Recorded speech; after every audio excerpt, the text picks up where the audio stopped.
Russian President Vladimir Putin claimed in a speech on Monday that Ukraine was completely created by the Soviet Union in the aftermath of the 1970 Bolshevik Revolution.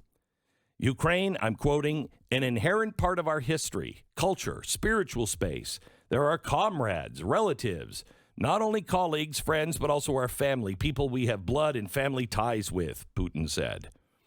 Okay, that doesn't sound good. And then he went into this really weird history lesson. Remember, he's the guy who said the fall of the Soviet Union is the biggest error in modern history.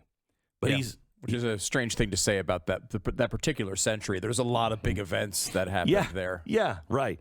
However, I don't think he means the fall of the Soviet Union. He means the fall of the empire. Because yesterday he went on to take on Lenin, Stalin, Khrushchev for giving away parts of the Soviet Union to Poland, Hungary, and Ukraine. He said that these guys are responsible for taking apart the Russian Empire. Well, don't you still have Lenin on ice there in front of the Kremlin? Why is he doing this? Because of the influence of thought of one guy, Alexander Dugin. If you've ever read Alexander Dugin, this could have been written by him. He was talking all about the core values that we have and the religion that we all celebrate and the rise up of the old Russian Empire, the pre-modern empire. It was scary stuff if you know what you are looking for. I don't know what his intention is. He looked crazy. He sounded crazy. If you look at what he said, read what he said, it sounds crazy. But if you know Alexander Dugin and what he preaches in Russia, it's a fourth political theory. Now, I don't know if he was doing it because he has adopted this crazy philosophy or he just wants people to think he's crazy. So they're like, don't screw with him. He's got a twitchy eye. One way or another, it doesn't really matter. Putin threatened yesterday a bloodbath if Ukraine resists the loss of territory because he took 2 states and they have the Russian separatists in those 2 states. But what happened was when they took over Ukraine, they killed almost all the Ukrainians. And then they sent in all of these Russian families and said, you, and you're moving to Ukraine. But I don't. You're moving to Ukraine. So they moved to Ukraine and they've raised their family. And in these 2 particular states, there's a lot of Russian ties. Okay. And so they've always claimed that these really are Russian states. The Ukrainians say, no, it's a Ukrainian state, but you just sent a whole bunch of Russians in here. And so yesterday he just took them and then signed a document and said, yep, they're ours now. Well, he recognized their independence. Yes, thank you. Yes, you're right. And then sent troops immediately in, which is what you do with a new independent country. Right, when you recognize, we're just recognizing them. That's all we're doing, and sending in troops. It's not an invasion. No. Okay, so that's pretty much what our government said. It's not really an invasion. And this is what this is what Joe Biden said in a gaffe, quote unquote. It wasn't a gaffe. He's just so senile. He doesn't know what he's saying sometimes. He's like, oh, that was secret. I wasn't supposed to say that. He has spoken in the past about we'll see what kind of invasion it is. If it's just like a little incursion, then we're not going to do much. Well, I got news for you.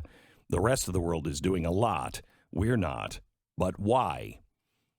Let me tell you about the part of his speech that no one will talk about. No one's going to talk about the Alexander Dugin stuff because they don't have any idea what it is.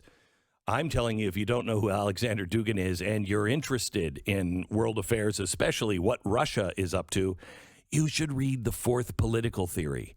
Your hair will fall out. Okay? You'll read the first part of it, a few chapters, and you'll be like, yeah, that's right. Who's going to tell us what our heritage should be?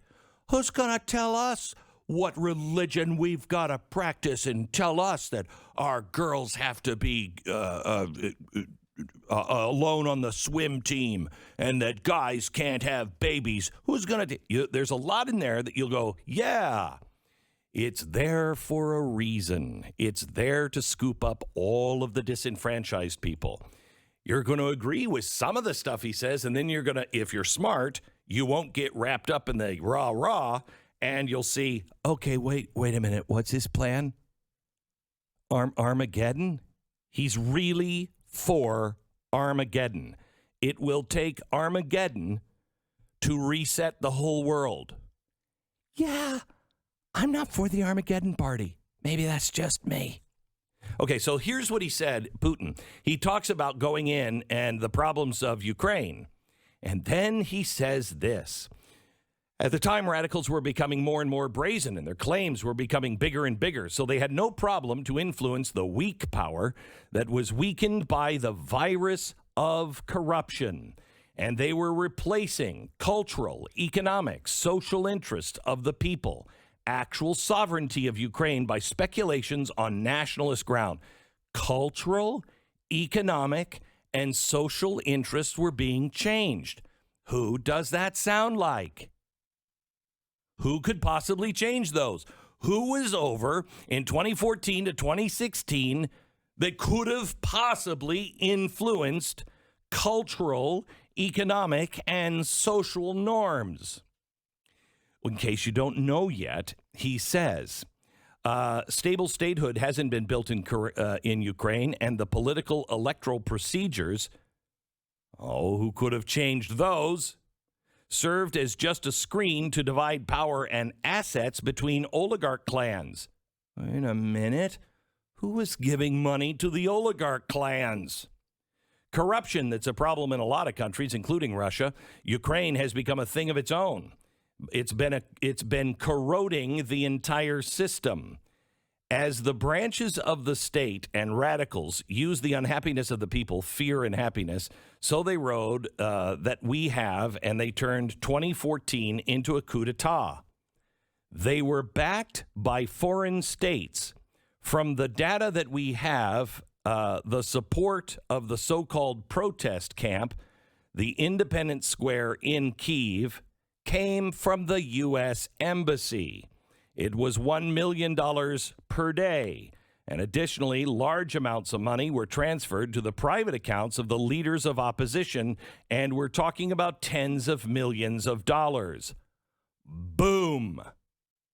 Now, if you happen to watch our special on the impeachment of Donald Trump, we found all kinds of bad stuff going on in Ukraine with Joe Biden, Hillary Clinton, George Soros, and Barack Obama.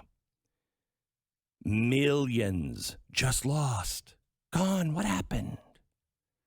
We were actually doing training a year before, maybe 2 years before 2014. We trained those people how to do a coup d'etat. Then the embassy was running money to them. Our social media was helping them. So this is why we're being such a weenie, I think. All of the people that were involved in that are currently in power here in the United States. All of the people that were doing all these really nasty things are still in the government of the United States. So when Putin just says something that nobody else will pick up, he knows nobody, but the White House will pick up on this. When he says this in an hour-long speech, and it's only a couple of lines, only those who are in trouble because they did those things will recognize it. Ukraine was not brought closer to democracy after the coup d'etat, and the political forces that backed them brought the situation to a deadlock. They pushed Ukraine into a chasm of civil war. That is us. So if he goes forward, I hope what he's saying is, I'm only going to do this. But it'll be a bloodbath if I decide to take Ukraine. And guess who's responsible for me saying we have to go save the Ukrainians? And who are we saving them from? The evil Americans. Believe me, if my research team can find all of the dirt on this administration and the Obama administration, you don't think Vladimir Putin can? Now, we've responded with panty waist sanctions. Germany just responded. They're closing the Nord Stream pipeline. And to that, Putin has responded today. I'll give you that in just 60 seconds. Okay, so the Nord Stream pipeline has been canceled by Germany. Yay! And Putin responded by saying, great, Europe. You can expect $2,000 a month energy payments. That's not going to go well. Well, maybe we can beg Saudi Arabia to send them some more oil or hope that some gas can be channeled out of the butts of cows. We could have helped them, but we can't now because we're not producing it. We were a net exporter just a year ago, a net exporter.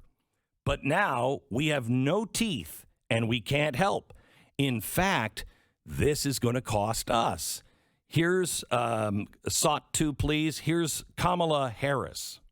Can you explain to Americans what exactly will they face if this happens? Sure. As the president talked about in his speech, we are aware that, again, when America stands for her principles, Oh, my gosh.